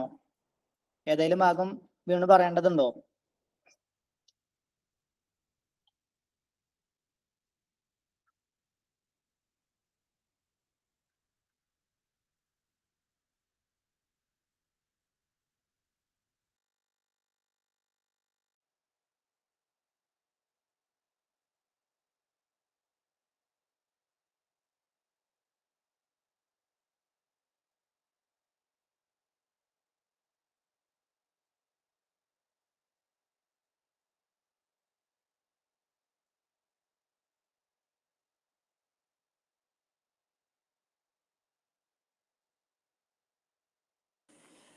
ഓക്കെ, അപ്പോൾ ബ്രിട്ടീഷുകാരുമായി ബന്ധപ്പെട്ട് പറഞ്ഞ കാര്യങ്ങൾ ഒന്നുകൂടെ പറയുകയാണെ. കേരളത്തിന്റെ ചരിത്ര രേഖകളിൽ സീമ എന്നറിയപ്പെട്ടിരുന്ന പ്രദേശമാണ് ഏത്? ഇംഗ്ലണ്ട് അല്ലെങ്കിൽ ബ്രിട്ടൻ. ഓക്കെ, ഇനി ഇംഗ്ലീഷുകാർ വിഴിഞ്ഞത്ത് ഒരു വ്യാപാരശാല നിർമ്മിച്ചത് ആരുടെ കാലത്താണ്? രവിവർമ്മയുടെ കാലത്താണ്, 1644. ഈസ്റ്റ് ഇന്ത്യ കമ്പനിയുടെ കേരളത്തിലെ പ്രധാനപ്പെട്ട പണ്ടകശാലകളാണ് ഏതൊക്കെ? വിഴിഞ്ഞം, തലശ്ശേരി, അഞ്ചുതെങ്ങ്. ഓക്കെ. പിന്നെന്താ പറഞ്ഞത്? ബ്രിട്ടീഷുകാരുമായിട്ട് ഉടമ്പടി ഒപ്പുവെച്ച വേണാട് രാജാവാണ് ആര്? നമ്മുടെ രാമവർമ്മ. കൊച്ചിയിൽ ബ്രിട്ടീഷുകാർക്കെതിരെ പൊരുതിയ ധീരദേശാഭിമാനിയാണ് പാലിയത്തച്ഛൻ. ഓക്കെ. പിന്നെ പറഞ്ഞു നമ്മുടെ ധർമ്മരാജയുടെ കിഴവൻ രാജ എന്നൊക്കെ അറിയപ്പെടുന്ന തിരുവിതാംകൂർ ഏറ്റവും കൂടുതൽ കാലം ഭരണം നടത്തിയിട്ടുള്ള ധർമ്മരാജയുടെ കാലത്താണ് എന്ത് തിരുവിതാംകൂറിൽ ആദ്യമായിട്ട് ബ്രിട്ടീഷ് പ്രസിഡന്റിനെ നിയമിക്കുന്നത്. ഓക്കെ. തിരുവിതാംകൂറിലെ ആദ്യത്തെ ബ്രിട്ടീഷ് പ്രസിഡന്റിന്റെ പേര് പറഞ്ഞു, കേണൽ മക്കാളെയാണ് എന്ത് തിരുവിതാംകൂറിലെ ആദ്യത്തെ ബ്രിട്ടീഷ് പ്രസിഡന്റ്. ഓക്കെ. ഇനി തിരുവിതാംകൂർ പൂർണ്ണമായിട്ടും ബ്രിട്ടീഷുകാരുടെ അധീനതയിലായിരുന്ന സമയത്ത് തിരുവിതാംകൂർ രാജാവാണ് ആര്? അവിട്ടം തിരുനാൾ ബാലരാമവർമ്മ. ഓക്കെ. അപ്പൊ ഈ ധർമ്മരാജയ്ക്ക് ശേഷമൊക്കെ വന്നിട്ടുള്ള ആളാണ് ആര്? അവിട്ടം തിരുനാൾ ബാലരാമവർമ്മ. ഇദ്ദേഹത്തിന്റെ പ്രധാനപ്പെട്ട ദിവാനായിരുന്ന ആര്? വേലുത്തമ്പി ദളവ. അതൊക്കെ നമ്മൾ ആ ഭാഗത്ത് പഠിക്കും, ജസ്റ്റ് പറഞ്ഞെന്നുള്ളൂ. പിന്നെന്താ പറഞ്ഞത്? മലബാർ ബ്രിട്ടീഷുകാർക്ക് ലഭിക്കാൻ കാരണമായിട്ടുള്ള ഉടമ്പടിയാണെന്ത് 1792 ശ്രീരംഗപട്ടണം സന്ധി. ഈ മലബാർ പിന്നീട് അവരെന്ത് ചെയ്തു? ബ്രിട്ടീഷുകാർ വടക്കൻ മലബാർ എന്നും തെക്കൻ മലബാർ എന്നും രണ്ടായിട്ട് വിഭജിച്ച് ഭരിച്ചു. അതിൽ വടക്കൻ മലബാറിന്റെ ആസ്ഥാനം തലശ്ശേരിയും തെക്കൻ മലബാറിന്റെ ആസ്ഥാനം ചെർപ്പുളശ്ശേരിയുമായിരുന്നു. വടക്കൻ മലബാറിന്റെ ആസ്ഥാനം തലശ്ശേരിയും തെക്കൻ മലബാറിന്റെ ആസ്ഥാനം എന്തായിരുന്നു? ചെർപ്പുളശ്ശേരിയുമായിരുന്നു. ഇനി ബ്രിട്ടീഷുകാരുടെ നേരിട്ടുള്ള ഭരണത്തിന് കീഴിലായിരുന്ന കേരളത്തിലെ പ്രദേശമാണ് ഇത് മലബാർ. ബ്രിട്ടീഷുകാരുടെ നേരിട്ടുള്ള ഭരണത്തിന് കീഴിലായിരുന്ന പ്രദേശമാണ് ഇത് മലബാർ. ബ്രിട്ടീഷ് റെസിഡന്റുമാരിലൂടെ പരോക്ഷമായിട്ട് ഭരണം നടത്തിയിരുന്ന പ്രദേശങ്ങളാണിത് കൊച്ചിയും തിരുവിതാംകൂറും. ഓക്കെ. പിന്നെ ലാസ്റ്റ് പറഞ്ഞത് എന്താ? തിരുവിതാംകൂറിലും കൊച്ചിയിലും ദിവാനായിരുന്ന ബ്രിട്ടീഷുകാരനാണ് ആര്? Colonel John Munro. ഓക്കെ. അപ്പൊ ബ്രിട്ടീഷുകാരെ കുറിച്ചിട്ട് ഇനി ഒരുപാട് കാര്യങ്ങൾ പറയാനുണ്ട്. തൽക്കാലം ഇതുവരെ പറഞ്ഞ പോലെ ബാക്കി അടുത്ത ക്ലാസ്സിൽ എടുത്താൽ മതി. അടുത്ത വലിയൊരു ഭാഗമാണ് ബ്രിട്ടീഷുകാരുടെ സംഭാവനകൾ എന്നൊക്കെ പറയുന്ന ഒരുപാട് കാര്യങ്ങളുണ്ട് അതിൽ പറയാൻ. ഓക്കെ. ഇതുവരെ എടുത്തതിൽ എന്തെങ്കിലും ക്ലിയർ ആവാത്ത ഭാഗങ്ങളുണ്ടോ? ഏതെങ്കിലും വീണ്ടും പറയേണ്ട കാര്യങ്ങളുണ്ടോ? ഇതിന്റെ നോട്ട് സാറിന് അയച്ചു കൊടുത്തിട്ട് ഗ്രൂപ്പിൽ എടുപ്പിക്കാം. അതിന് മുന്നേ ഇതുവരെ പറഞ്ഞ കാര്യങ്ങളിൽ എന്തെങ്കിലും ഡൗട്ട് ഉണ്ടെങ്കിൽ ചോദിച്ചോളൂ.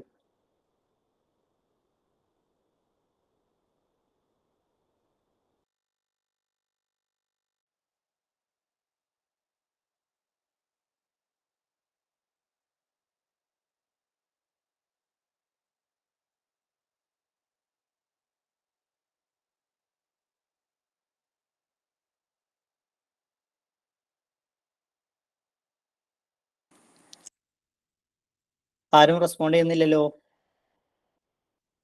നമ്മൾ ആദ്യം മുതൽ എടുത്ത കാര്യങ്ങൾ ഒന്നുകൂടെ ചോദിക്കട്ടെ? നിങ്ങൾ കമന്റ് ചെയ്യണം. കേരളത്തിൽ വ്യാപാരത്തിനായിട്ട് പോർച്ചുഗീസുകാർക്ക് ശേഷം വന്ന ആളുകൾ ആരാ? യൂറോപ്യന്മാരാരാ?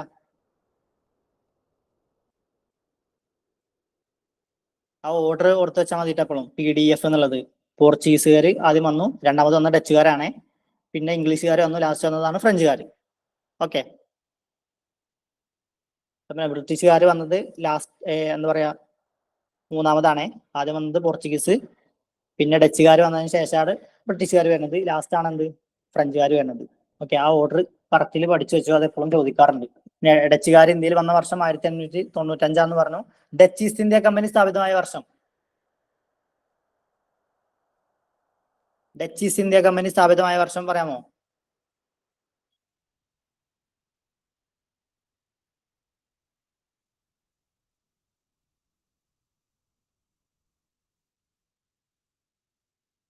ഡച്ച് ഈസ്റ്റ് ഇന്ത്യ കമ്പനി സ്ഥാപിതമായ വർഷം? ആരും respond ചെയ്യുന്നില്ലല്ലോ.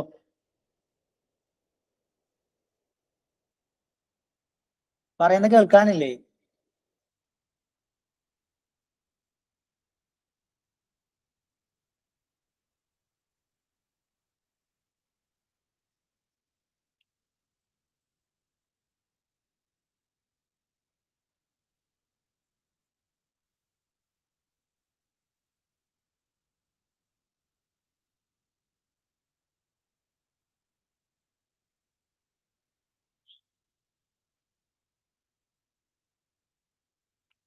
Dutch East India company സ്ഥാപിതമായ വർഷം 1602 1741 അല്ല. 41 എന്താ കുളച്ചിൽ യുദ്ധം നടന്ന വർഷമല്ലേ? നോട്ട് എന്തായാലും അയച്ചു തരാം കേട്ടോ, അപ്പൊ അത് നോക്കി പഠിക്കണേ. ഡച്ച് ഈസ്റ്റ് ഇന്ത്യ കമ്പനി സ്ഥാപിതമായ വർഷം 1602. ഡച്ചുകാർ ഇന്ത്യയിൽ വന്ന വർഷം 1595. 1602 എന്താ ഡച്ച് ഈസ്റ്റ് ഇന്ത്യ കമ്പനി സ്ഥാപിതമായതാ. ഓക്കെ. 1741 കുളച്ചിൽ യുദ്ധമാണ് കേട്ടോ. പിന്നെ ഡച്ചുകാരുടെ ഏറ്റവും വലിയ സംഭാവന ആയിരുന്നു എന്ത്? പോർത്തൂസ് മലബാറിക്കസ് അല്ലെ? പോർത്തൂസ് മലബാറിക്കസ് തയ്യാറാക്കിയ ഭാഷ ഏതാ? പോർത്തൂസ് മലബാറിക്കസ് തയ്യാറാക്കിയ ഭാഷ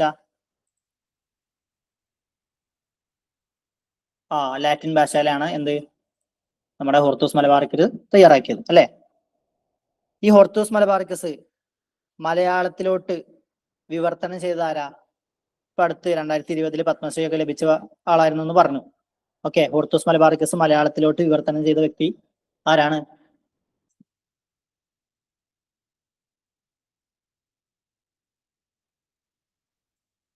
അതെ അതെ, KS മണിലാലാണ് എന്ത് ഹോർത്തൂസ് മലബാറിക്കസ് മലയാളത്തിലോട്ട് വിവർത്തനം ചെയ്തത്. ഓക്കെ, ഇനി ഫ്രഞ്ചുകാര് വ്യാപാരത്തിനായിട്ട് ഇന്ത്യയിലെത്തിയ അവസാനത്തെ യൂറോപ്യൻ ശക്തികളാണ് ഫ്രഞ്ചുകാരെന്ന് പറഞ്ഞു. ഫ്രഞ്ച് ഈസ്റ്റ് ഇന്ത്യ കമ്പനി സ്ഥാപിതമായ വർഷം ഏതാ? French East India company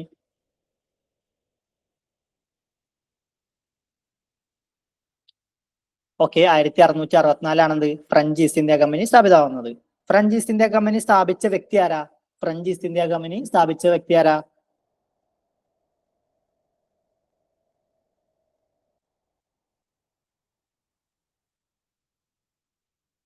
French East India company സ്ഥാപിച്ചത് കോൾബർട്ട് ആണ് കേട്ടോ.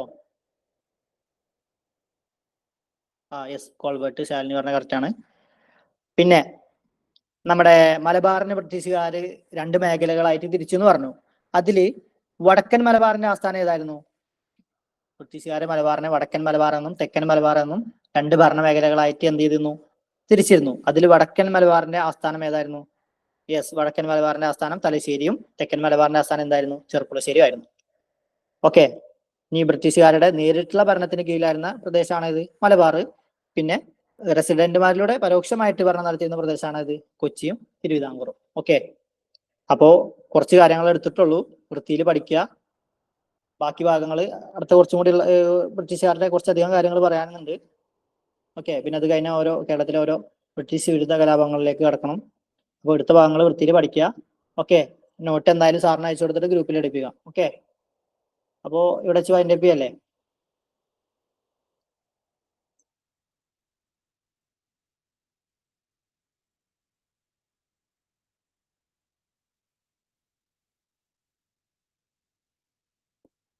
ഓക്കെ, ക്ലാസ് വൈൻഡ് അപ്പ് ചെയ്യാം കേട്ടോ.